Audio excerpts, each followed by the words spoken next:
The French automotive industry, like the French economy itself, now stands at a very serious crossroads, and perhaps on the verge of collapse. Not long ago, companies such as Renault and Peugeot, as well as the Stellantis group, which includes Peugeot Citroën and other brands, seem to symbolize French industrial power and independence. Today, however, they are forced to confront not just a recession, but a systemic crisis. Systemic in the truest sense, and the consequences of this crisis may be far deeper than they appear at first glance. One of the key symptoms: sales of new cars in France have been falling year after year.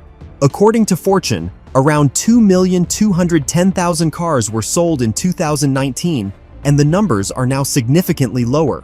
Le Monde notes that the current crisis is not a cyclical downturn as before, but a structural one. European automakers are not simply facing temporary difficulties. They have found themselves on the sidelines of a new technological era.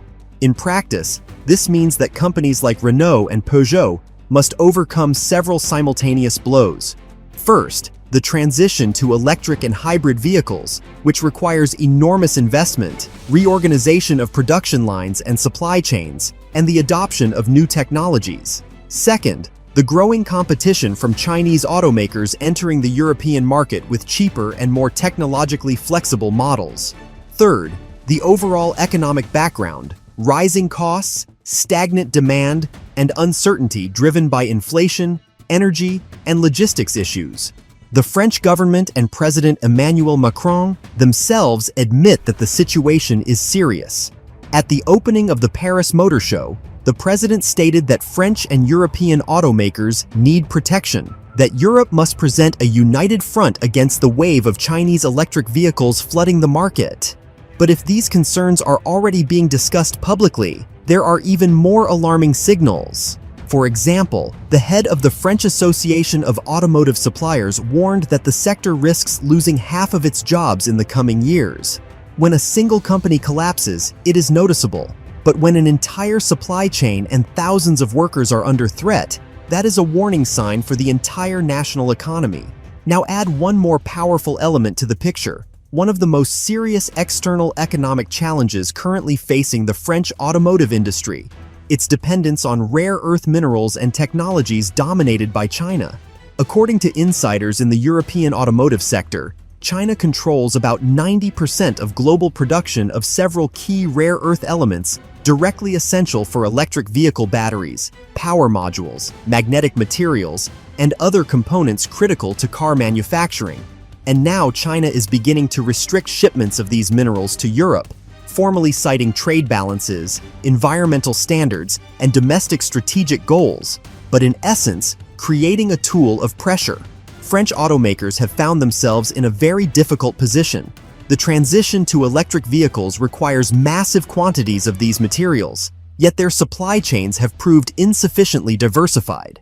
At the same time, Chinese carmakers, leveraging their advantages in materials and costs, are entering the European market with a lineup of electric and hybrid models at highly competitive prices.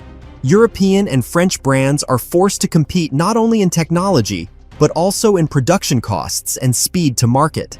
Another worrying point: French brands have repeatedly received offers from major Chinese car manufacturers regarding brand acquisitions, joint ventures, and alliances. These offers have not been officially confirmed, but insiders claim they were serious. Each time, the French rejected them, believing that the automotive sector represents national independence, industrial sovereignty, and prestige. However, now the situation is changing. When the French automotive industry itself stands at the edge, an offer stops being just an offer and may turn into a necessity. In effect, France and its automotive giants, such as Renault, Peugeot, and Stellantis, now face two choices: either take radical action or risk losing their former industrial power forever. Radical action means restructuring supply chains, sharply increasing investments in electrification, pursuing strategic partnerships, including with Chinese counterparts, and securing state support, possibly even nationalizing key assets and protecting the sector from external economic aggression. Yet each of these paths carries its own risks, especially cooperation with China. If the French auto industry becomes dependent on Chinese capital or components, it could effectively lose its autonomy. The brand might remain French in name, but the industrial power would be foreign. Imagine one scenario: an agreement in which a Chinese automaker acquires a significant stake in Renault or Peugeot in exchange for access to rare earth materials, production capacity, capital, and a shared technological platform. Insiders say such talks are happening behind closed doors, but the French side has so far maintained a firm stance not to give away what it sees as national heritage. However, the negotiations are becoming increasingly persistent because time is not on France's side. If they fail to act in time, the new car market in France and Europe will continue to shrink. According to Futura Sciences, in the first quarter of 2025, new registrations in France fell by 7.8% compared with the previous year, and by 25.9% compared with 2019.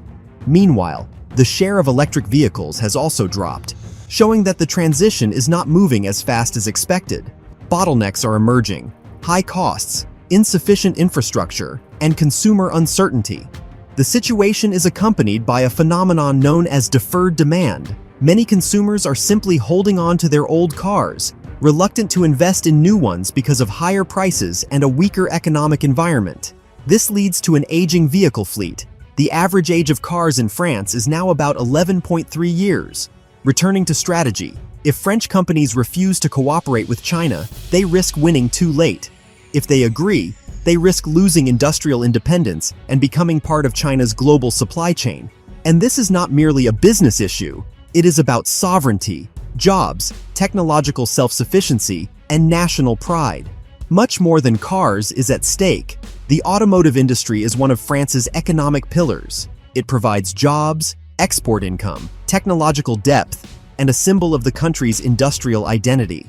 Losing it would have far-reaching consequences, not only for major corporations, but also for regions, cities, and research infrastructure. Already, French auto component suppliers are warning that millions of jobs are under threat. The crisis of the French automotive industry is not a local failure. It is a systemic challenge, and China in this process acts at once as a competitor, a holder of key resources, and a potential partner rescuer. Yet such rescue could become a trap, the loss of independence in exchange for survival. There are no easy answers. France must decide whether it will once again be a leader or become one of many regional manufacturers operating under a foreign technological umbrella. If the wrong choice is made, the outcome could be final. Now is the moment for decisive action, and the French automotive industry knows this better than anyone. It must either renew itself, adapt, and become more flexible and strategically aligned, or it will become part of someone else's story. The hidden game has already begun.